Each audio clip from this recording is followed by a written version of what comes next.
How we doing, everyone? Welcome back to another edition of FSI's NASCAR DFS Pick Show. I'm your host, TK Nation 47, joined with Mega Ruler 31. Mega, good evening, and how are we doing after a fun-filled Saturday of racing?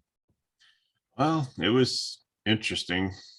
Let's say the least. let's say that. So, Eric Jones is on my never again list.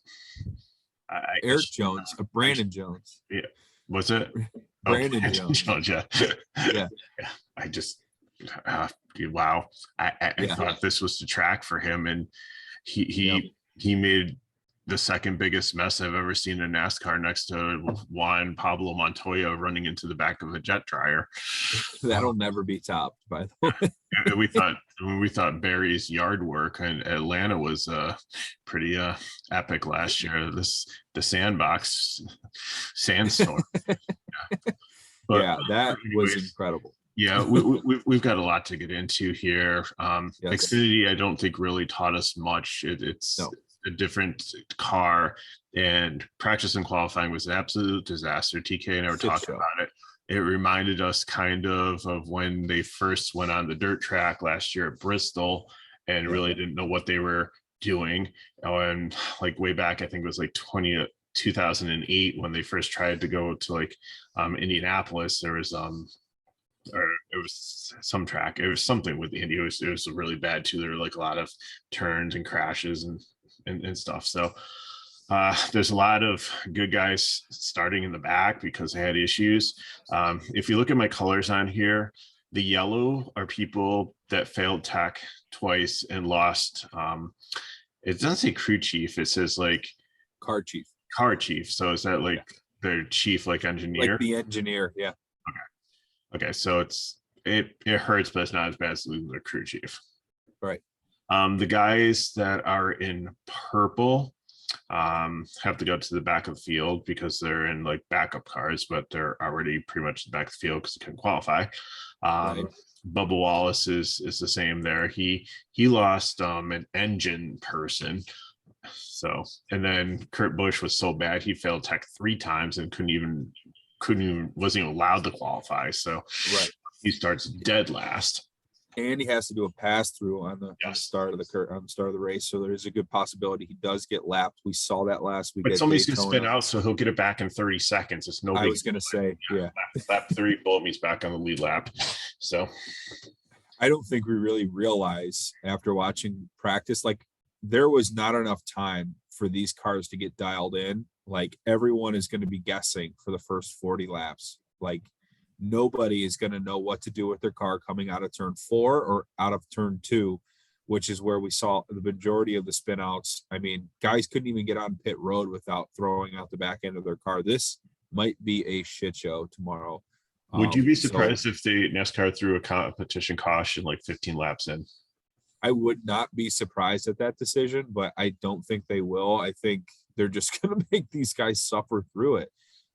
Nobody's car looks ready. Like, I think there's only a few guys that I can point to, but realistically, everyone was kind of walking on water. Like, they were like sliding on ice out there. Like everybody's loose. I mean, guys were trying all kinds of different, up onto the bottom of the apron to try to get grip, and nobody has any. I think NASCAR has a really crappy tire situation going on with these new cars. I don't think the cars' tires can handle what they have going on with this horsepower package, and it's creating a lot of chaos, especially in qualifying, in practice. Like, I imagine if we didn't have that, like what would we be looking at the start of races? It's nuts. Here's another factor that might help a little bit is you had a race today. Like when they were on it, the only cars that were really on it were the Xfinity for qualifying and practice. So limited also, but now you had a full race run on it. So maybe that and some speedy dry put down and a little bit of sand. And so maybe there's more grip now. Lots of sand act. Yeah. This would be a perfect race to have some of that sticky substance, the P1 or whatever. Yeah, like if they put P1 on in a groove, there's like another letter side, it's like PX1 or PR1 or something, but yeah, Doesn't matter. If they had some it's PJ1.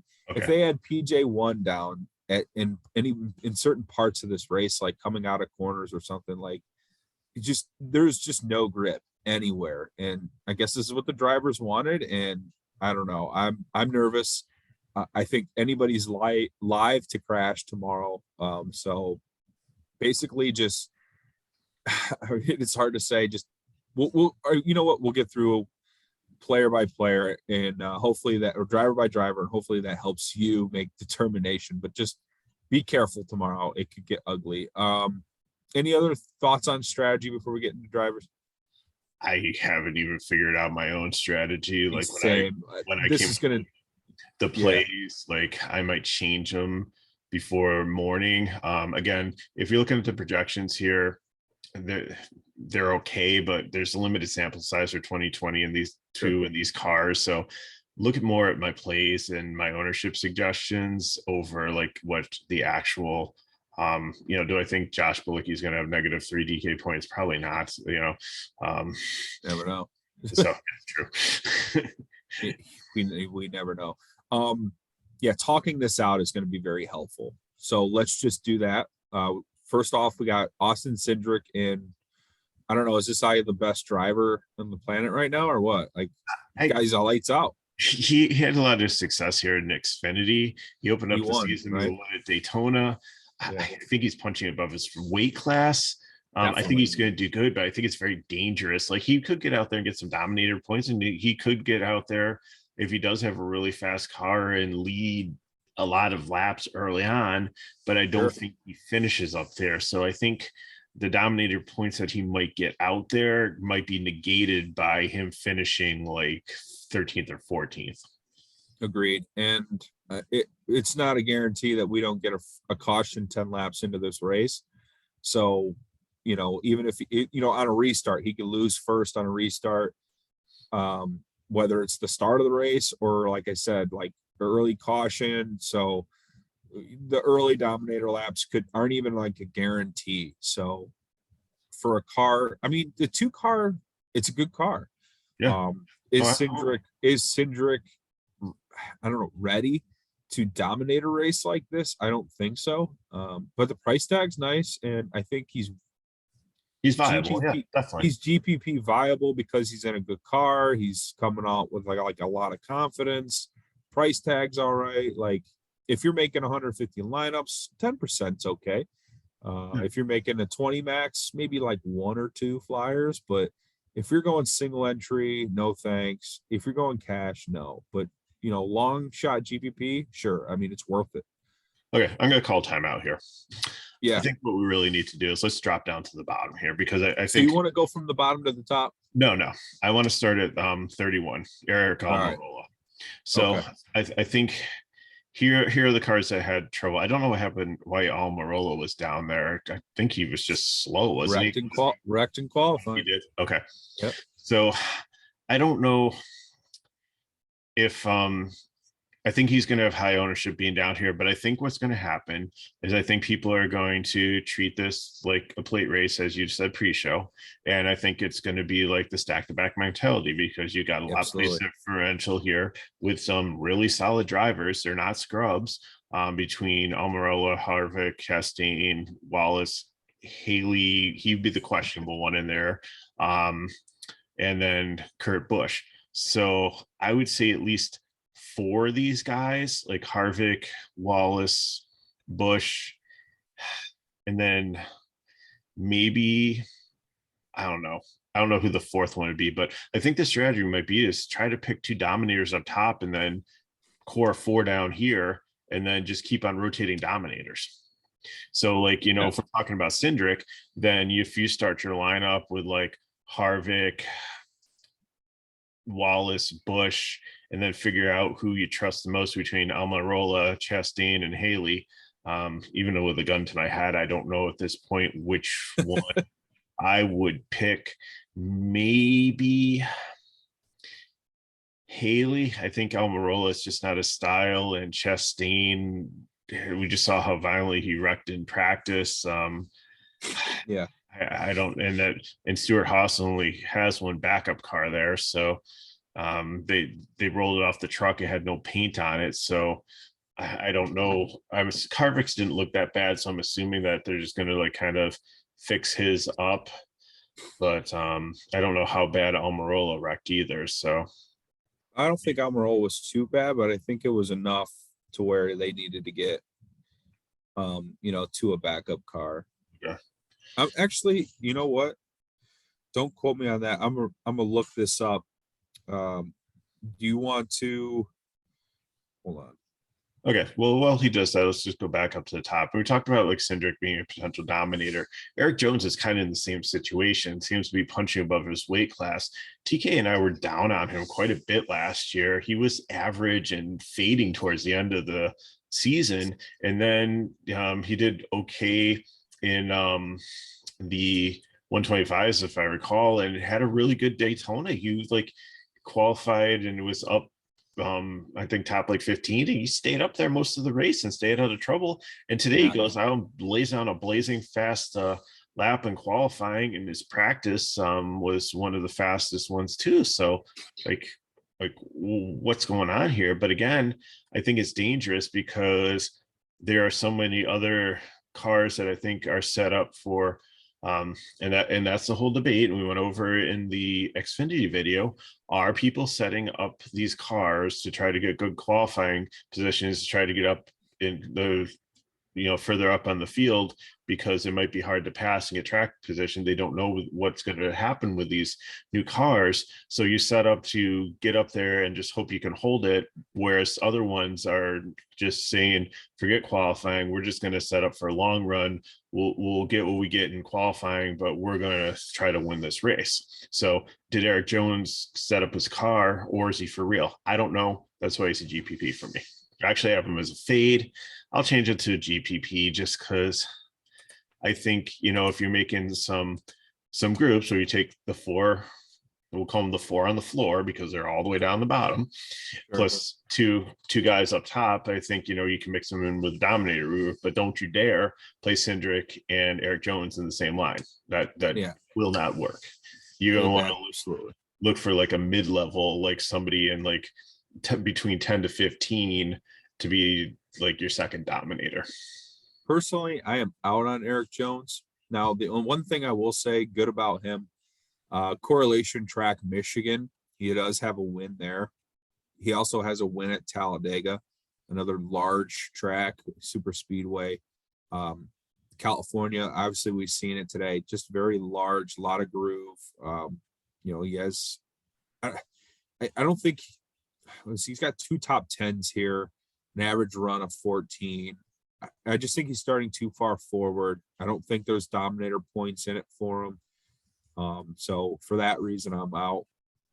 This next guy is probably going to spark a little bit of conversation. Kyle Busch had a lot of trouble with his car in practice. At one point, he had mentioned that it was blowing up, lots of vibrations. Mega, what was your takeaway here? I was actually really looking closely at him as a cash play, maybe even potentially a prime play as like my number one dominator. But when I heard that radio chatter, it really concerned me. There's not a lot of time to look at this, and if there's some lingering issue and he loses like a third gear, fourth gear or something, and it could really mess up its day. If he loses one of the lower gears, it might get a speeding penalty going into pet road because he can't downshift enough to slow down to the right RPM level. So I see a lot of issues. He's always the first one with GPP. And like I said, today with practice and stuff and his pedigree at this track, I thought that he would be one, but I'm not so sure. Yeah, I think if his ownership is going to be down, especially with all the things going on in the back, like we mentioned, there's a few drivers here that people would definitely play over him regardless of his track history. If the ownership's down on Kyle Busch, I'm interested for GPPs, especially large field GPPs, the big 150 maxes, things like that. Because this guy's got 2 races in the last 2 races here. He's got 2 top 5s and a win, 134 laps led. He's dominated this racetrack in the past. It's like everything you want going for him on he kills it at Atlanta. He's good at Homestead. Like there's all kinds of good correlations on tracks here for Kyle Busch. Like he could easily, like nobody would be shocked if he won a race like this. The only reason why we would be is because of what we learned in practice about how his car was handling, and that's raised cause of concern, as you mentioned. We'll see. I like it for an ownership play, but he's out of cash consideration. This next guy, however, probably the dominator of choice. My assumption from the masses is everyone's going to play Denny and everyone in the back. Yeah. There's only one mild concern that I have with the Joe Gibbs racing cars, and that is they didn't really do much testing in these tracks, because what their priority has been with this next generation car is to test at tracks that have playoff implications, like the tracks that will be run in the playoffs. So I'm sure they've done maybe some here, but I really don't think that they have put in as much as some of the other programs, like I think Hendricks here. So that could be mildly concerning, but I think Denny did really well in this package when they rolled it out in 2018. And I think that he seems to have adjusted pretty well to this car. And I think that, he definitely can have, he's probably where I'm starting when I'm looking for like the first wave dominator, let's call it. Yeah. Denny is probably going to be really high owned. 2 races here. He's got 2 top 5s. He doesn't have many laps led, and he wasn't really a guy that was leading a ton of laps last year either. If you noticed, 147, that's not bad in 19 races. So I mean, it's not 800 like Kyle, but right. Yeah, so I worry a little bit about that, but I think he's got a really good car if he can keep it clean and get in some good clean air to start. We know Denny and Kyle Busch are going to be starting behind Cindric and Eric Jones. I can just see Denny and Kyle Busch kind of getting together, trying to get out ahead of these guys. So interesting to see. I'm going to play Denny Hamlin tomorrow. Next up, we have Daniel Hemrick in colleague. Just kind of fortunate. Didn't really post he got into the final qualifying. Didn't really post a really good lap, but everyone from, behind him didn't finish a qualifying lap in the final stage of qualifying because they were spinning out of turn 4. So he just kind of got lucky to sit in this little fifth position. And much like Eric Jones, starting too far forward, I don't see a top 5 from Daniel Hemrick, so I'm out. Yeah, same here. Yeah, and I don't think much more needs to be said. Next up, we have Ryan Blaney, Team Penske. Him and Joey here, if we want to just lump these two together, they just sat and watched a 5.5-hour race. That's got to account for something. They've seen it. Yeah, the Fords have been fast, and Blaney's been good on tire wear, but the package I don't think is the one that suits him the best. Logano I really worry about because I think he's on his 4th car. He wrecked in the 125s. He wrecked in the Daytona 500. You said he had issues at the end of qualifying today. So yeah, he's probably going to the back. And there's a bunch of part shortages out there too. So I don't know, Penske's going to run out of cars eventually. Yeah, he's very far from his manufacturing. They're going to be borrowing base. Wood Brothers. Yeah. He's probably going to, whatever he comes up with, I'm sure it's going to be nice. Penske's a huge team. I'm not too worried about that. I guess I would be if I'm picking Joey to lead laps. And if I am picking a guy here within the top 10, I'm definitely picking him because I feel like they can lead laps and then finish where they started. I think it's a little concerning. He has 3 Xfinity wins here. So I'm a little concerned with Joey. I think he's a good GPP play. I don't mind Blaney. Blaney won in Atlanta last year. 10K. Yeah, it's a little pricey, but he seems to do pretty well on these big, large ovals. So I just look at his practice and qualifying composite is 12th. Yeah. Maybe he is starting a little too far forward. You have like a whole pack of cars behind him coming up that could potentially be faster. But like I said, he's not a fade, he's a GPP. Fair enough. Next up, we have Chase Elliott. And I don't get this one because it seems like everybody has a hard on for him in this race. I thought like more would be going Denny Hamlin. But if look at some of the chatter out there, I think a lot of people are on Chase, and I don't really get it because he's more of a road course guy. Intermediate tracks are just not his jam. He's pretty good at Homestead. I mean, that's tire wear 1.5 miles. He's got a top 5 here. I think the price tag's just a little too high. Oh yeah, absolutely. He's the second highest price guy here. And I don't think he's gonna lead. I don't think he dominates this race. No. Like, I think he might have a decent finish, but I still don't think at his price tag that's enough to pay off his salary. Yeah, like you said, he's borderline cash viable, but I don't. And I put him as a cash play because I know a lot of people are playing him in their cash line. Nah, not for me. I'm okay with it, but I wouldn't. I think there's much better options.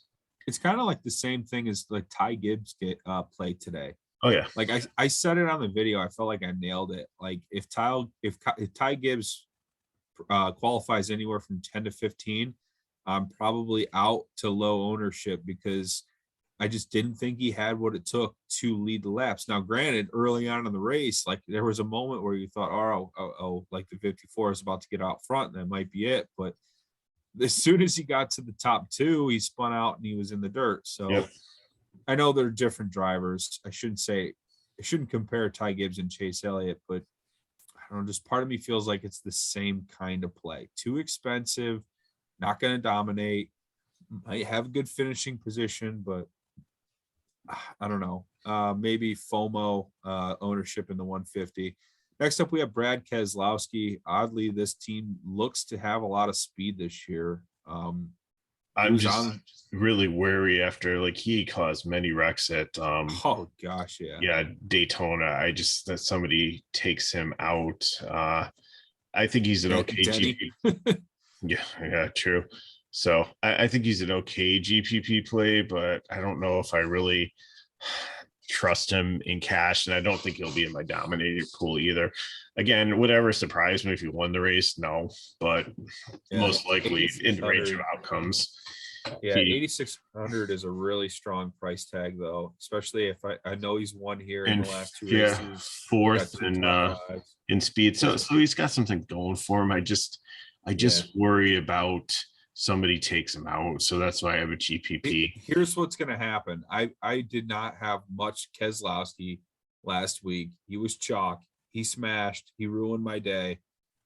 I hated him. I went on this huge Twitter rant about how much I hated Keselowski's guts. I still do. But here I am staring at a decent price tag. I know he's fast. He has good history. So I'm like talking myself in my head about playing Keselowski. Is your man crush coming back?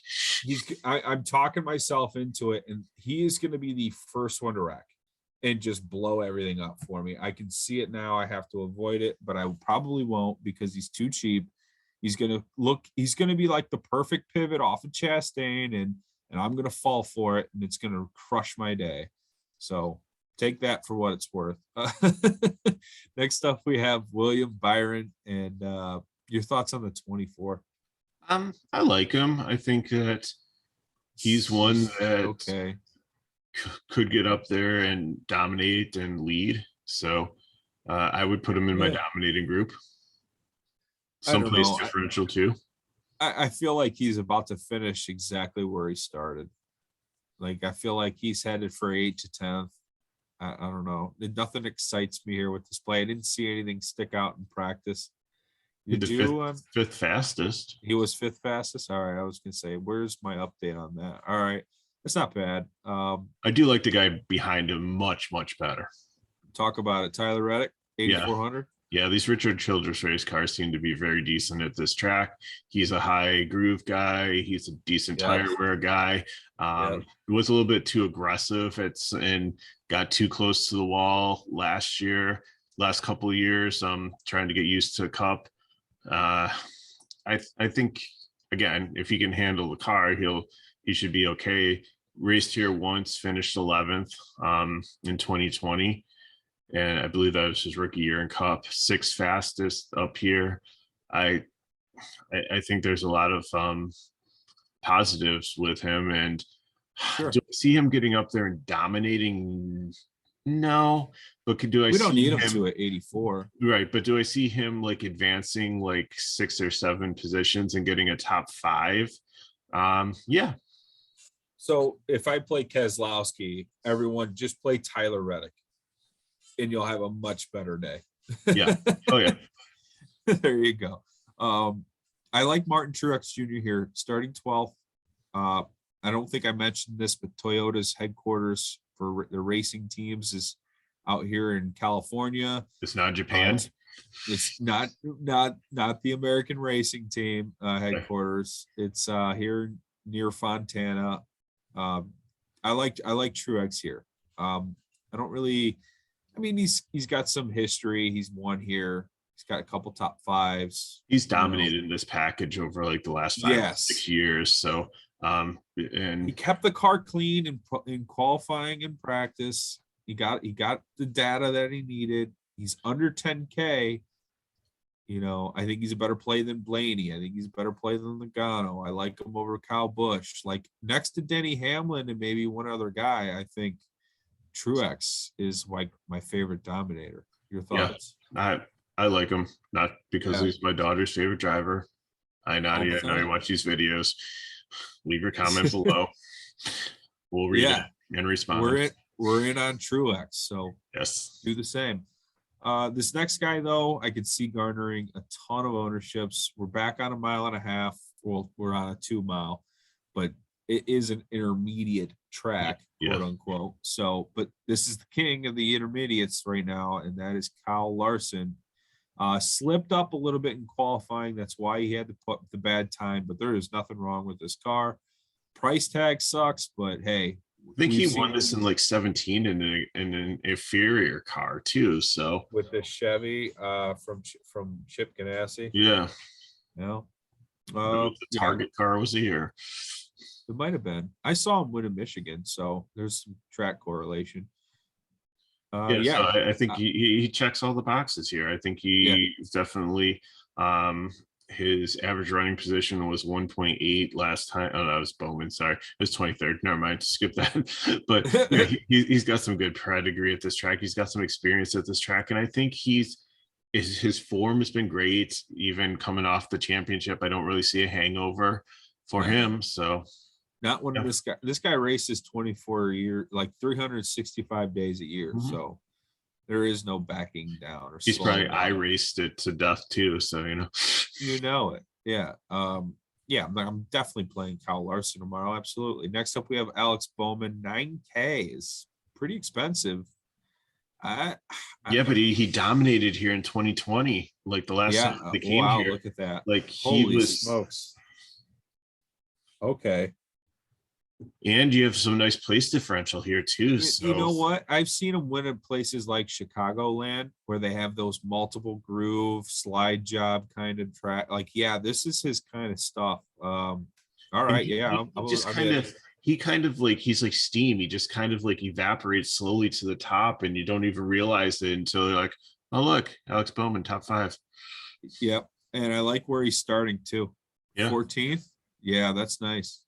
I like him over Logano and Blaney. I probably like him over Byron.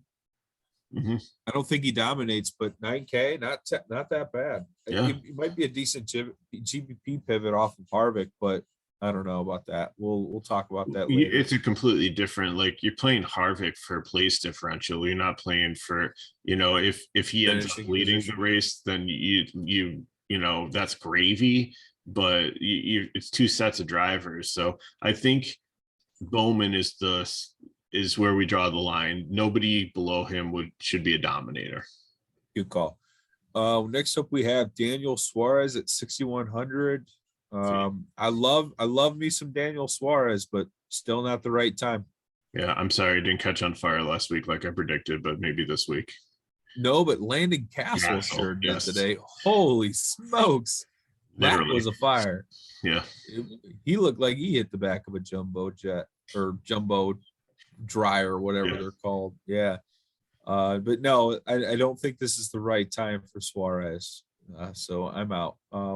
Austin Dillon, 78. Man, Nothing wows me. He does have a win at like Charlotte, right? Didn't he win at Charlotte one year?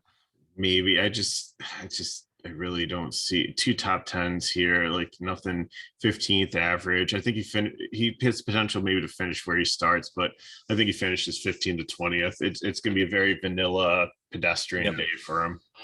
Yeah, nothing jumps off the page for me with him. He's one that could be taken out and somebody else like Daniel Suarez spins out on lap 1, takes out Austin Dillon. Yeah, nothing. Yeah, I don't know. His nickname tomorrow is going to be collateral damage. Collateral damage. And yeah, I just don't want to figure out. I don't want to figure that out when his price tag is what it is. Yeah. This next guy, however, we love this. I love this play. My favorite. This is my number, like my favorite number. My stepson's favorite cereal, Honey Nut Cheerios, on the car. I mean, the planets align. 6,200 price tag. He's got a top 5 here. I love Ricky Stenhouse tomorrow. I cannot wait to be hurt. And you know what's been really good about this team too is like addition by subtraction. They're like a 1-car team now, and it seems like they've like it's almost become like an all-star team, and all the resources that they had. Yeah, lots of good things here for him. So I think definitely he is a very good play and a nice value. You're going to need some guys in this range. He honest, I love him over Haley. Like if everyone's going to play Haley, oh yeah, Stenhouse is my easy pivot in that. Even maybe over Bubba too. I mean, I know you got the place differential, but that's I don't know what they did with the car. If it's backup, did they fix the damage? He already spun out, and really, it was like, the turf monster got him. It wasn't like somebody caused it. So right, he only swiped the back end of that car. He's probably going to try to fix that. Stenhouse, yeah, definitely on board. Cash play for me. Wow, I can't believe those words were even said. Next up, we have Ty Dillon, another petty GMS. Yeah, like the petty program has been good, but I can't buy into it yet. For 5,500, I mean, not a bad price tag. Too far forward though. Yeah, exactly. Yeah, like 25th, I'm in. 18th. No, because if he's starting 25th, like, I want him to finish inside that top 16. Starting 18th, I need like a 12th, and I don't think Ty Dillon is finishing 12th. And for that reason, I'm out. Unless he can finish a little bit higher, where maybe like a 16th, not bad, but I don't think he's even capable of that. So for that reason, he's going backwards and out of my lineups. Christopher Bell. Spun out, but I think he's going to have high ownership just based on name recognition and where he's starting and pricing. But he struggled here his rookie year. He finished 38th and not good. 15th. He isn't a Gibbs car, but I think I'm out on him. I mean, I could maybe see in a GPP, but I think I'm going to be way underweight because I think my weight's going to be 0. But how did he fare at Atlanta? We have Atlanta stuff. Yes, up. I do. Oh, sorry. Let me unhide this. Atlanta. Where'd he go? Oh. No, it's Ty Dillon. 20.9 average running position for the first one, and Michigan, he was 12.4. All right. Go back to hiding your stuff. Yeah, I'm out. Probably a GPP to fade. Chris Buescher. After spinning out here, no. Yeah. I mean, that Roush Fenway Racing team has speed. I think he's starting a little too far forward. Not much on the top 10 front. Yeah, like he's about to Just move finish on. where he starts. Yep. Yep. Now this next guy is probably going to be 1,000,000% owned after winning the race. I think, and Guaranteed 60%. I know, Guaranteed. and I really debated him here because I don't think he's as good in this car. And they said towards the end of if you did watch the Xfinity race in overtime, they said he had a lot of like laps in on this track, but the car, even though the package is similar, the car is so different in the way it handles and stuff, it really could amount to nothing. But he's 5,900. So exactly. This looks like a cash block to me. Yeah, I think, I think I'm not getting burned by not playing this guy.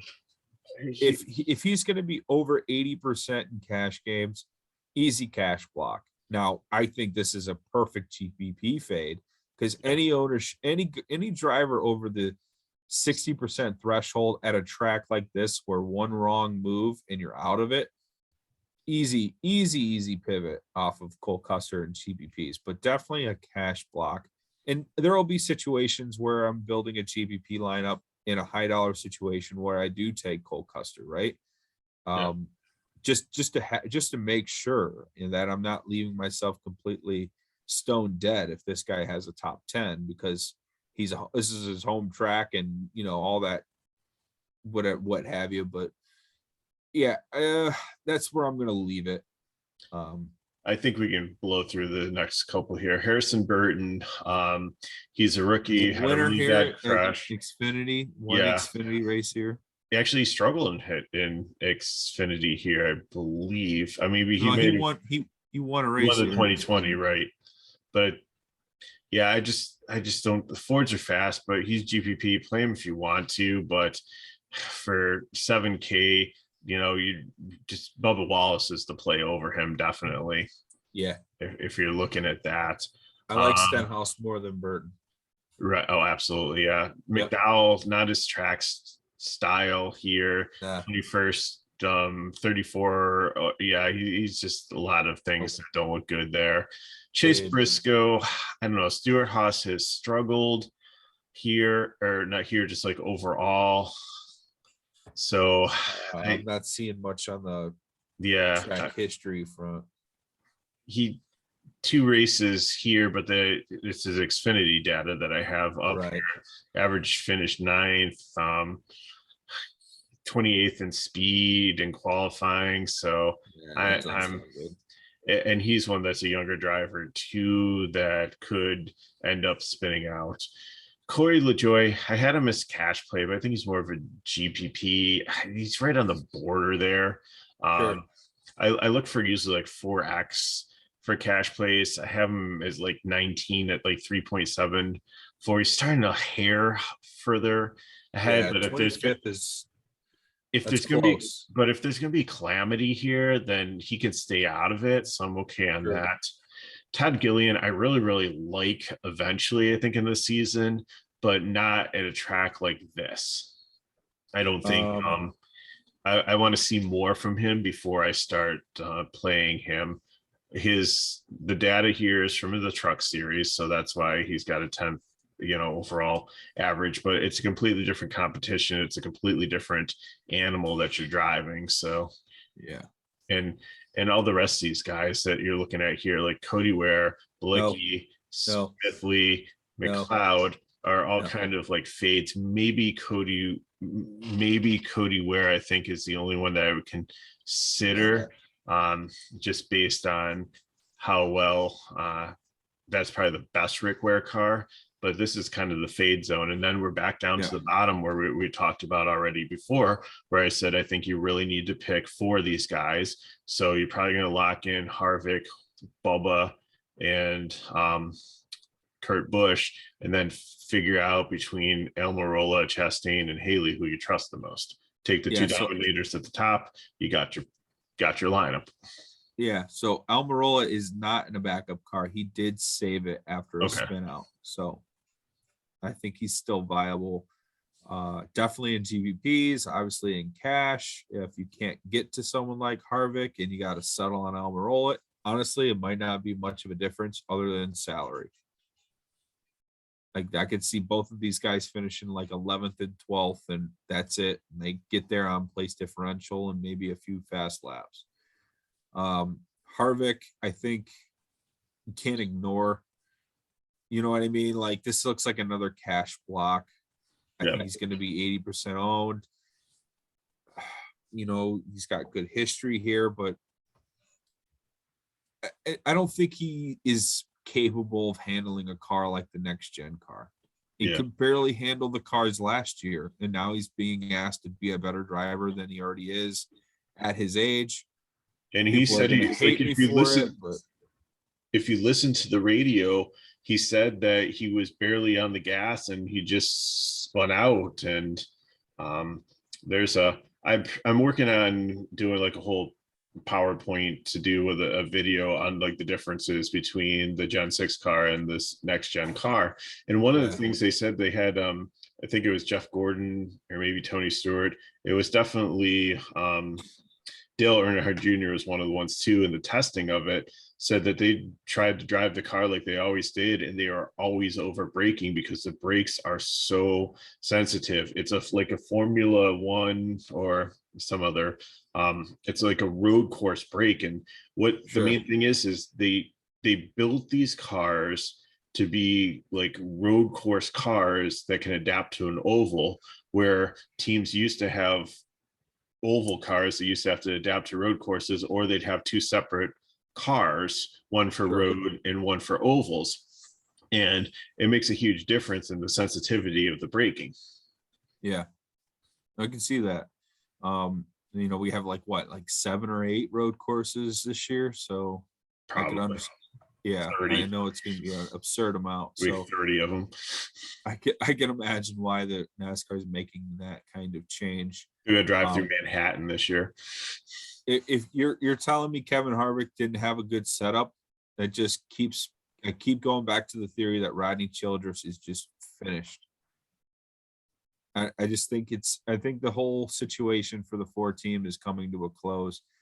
Yes, I'm going to play Harvick, but honestly, I love Bowman more now that you've talked me on to Bowman. I like him more than Harvick at the moment. I wouldn't say Martin Truex for sure, but that would probably be it in that price range.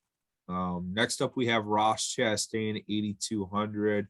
High groove, but I don't see this guy finishing the race tomorrow. What are your thoughts? Yeah, super aggressive. I think he had a hard crash already, so one or two things going to happen. Very hard crash. He didn't learn, and he's going to repeat it because he didn't have any chance to get the feel, to get the rhythm, or he's going to have the yips and just be kind of very, very, very cautious. And I mean, he'll still get some place differential, but I just don't. And 82 is not bad, but I think if I'm drawing a line in the sand, I said I don't think he's the one that I want. I'd rather probably take Almirola or Haley. I'd probably take Haley just for the savings. Honestly, yeah, and that's what it is. 8,200 probably too much for me. I like Bowman at 9K more. I like your thoughts on Reddick at 84. I even like Keselowski at 86. So those 3 over Chastain for me. He does have an average run position of 22. He has 1 top 25. I could see Chastain being able to drive for the first 50 laps and then wrecks out. Yeah. He'll finish like 32nd or something. His ceiling's 25th, really. Like if you look at 3 races here, his average finish is 25th. So he's really picking up. I mean, he's still picking up almost 8 to 9 points. 8 spots, and with the bonuses, he would 25th is so that's 25 DK points there. So that's not terrible. Let's see here. Let me change this to 25. That's still only 3x. Yeah, like 3.05x. That's not what I'm looking for. Right. I have to agree. Next up, we have Bubba Wallace. Definitely, I think he's not going to the back of the car. I think this is a play I'm gonna play. Like, of all the cars in the back, man, man, I know Bubba's gonna wreck. He But he can't did handle at this kind Daytona. of He car. kept it clean. He almost won Daytona. He's I if know. we're treating this like a super speedway, I think he can stay clean. And it's a wide track too. So as long as he's not spinning out, which I know he did here, but I think he's one that could potentially learn from this. He's a smart guy. This is And true. I don't think he can handle this kind of car. He's not that good a driver, and you have to be so skilled behind the wheel to be able to handle a car like this. Man, no. I'm so conflicted. I don't know what I'm going to do with Bubba Wallace yet. I really don't want to play him. I feel it in my bones. This guy's going to wreck out. It's Chastain and Bubba. If you TK, if you're playing him in cash and he's going to have chalk ownership, if he wrecks, it doesn't matter, because if you're in 50-50s and double ups, then most of the field's probably going to have him also. I know, but this would be such a perfect point to get maybe like an extra 8K driver. But honestly, like, I like Almirola more than him. I don't know, but I could see the blocking cash. That's pretty responsible. That is the responsible thing to do. Is it what I'm going to do? We'll see. Next up, we have Justin Haley. Man, I couldn't tell you my thoughts here. I don't have a strong opinion on Justin Haley. I liked what I saw like early in the season, at the end of last season. With him, he wasn't in the Xfinity race today, was he? I don't think so. No, he wasn't. No. So he can only go up. So like his floor, if he loses 1 point and finishes 36, because DraftKings is still ranking on a 40 car system, I believe. So he gets 5 points for finishing 36th, and he loses one. So like the worst he could get is a 4. I mean, it's not a 0. Yeah. Where for 6,700, if I'm playing Harrison Burton at 22nd, if he wrecks first and loses 14 spots, that's -9. That's true. That is true. I don't know. I don't know what to do with Bubba and Haley just yet. Yeah. Next up, we have Kurt Busch. No crew chief, pass through penalty, but we know that's going to be made up quicker than ever. And he's been really good at this track. So he's won here, hasn't he? Yeah. And he's got Bubba's team, and it's a Toyota. And you said I think you kind of got to lock him in cash. He did get out on the track in practice. Yeah. And his qualifying lap was 42.0. Or no, his practice is 42.08. Yeah, he didn't get to qualify. That's not horrible. He's like 20th. I wish he was like 8K. It'd be perfect. Well, 88's not terrible, but I wish he was just like 600, at least $600 cheaper. Would have been perfect. Wow, Mega. I honestly think that might be the quickest we've ever ran through a field. Yeah. It's a pretty straightforward slate. It really is. I mean, there's a few twists and turns, like just on our bone-based opinion, but honestly, it's a pretty straightforward slate. You should have no problem at least breaking even on this slate. And you have a little bit extra time to like tinker with your lineups, because the race doesn't start to like 3:30. 3:30, yeah. Cool. All right, Mega. Well, thank you for joining me this evening. Is there anything else to add on the Auto Club? Whatever this, this. Hold on, let me. We haven't even went to a spot. What is it? The Wise Power 400. Okay, the Wise Power 400. Any final strategy tips on the Wise Power 400? No, like I said, pick a couple dominators up top, pick a core 4 on the bottom, and if for your primary cash line, or enter a 20 max and just keep on rotating dominators and keep those guys on the bottom for the place differential, just like you would at a plate race, and maybe you'll win the Chrome Horn or something. It's only $4. It's like $80. You might be able to make that back up if you get the right combination, and then some. I like that strategy. Alrighty, guys, thank you very much for listening. Please like this video, comment below with any questions you may have. Follow us at Fantasy Sports Insight on our YouTube channel. You can follow us on Twitter at FSI_DFS, on our website, FSIDFS.com. You can follow me on Twitter at TKNation47. That is at MegaRuler31. Thank you guys so much. Enjoy your Sunday and have a fun race experience. Thank you. You guys.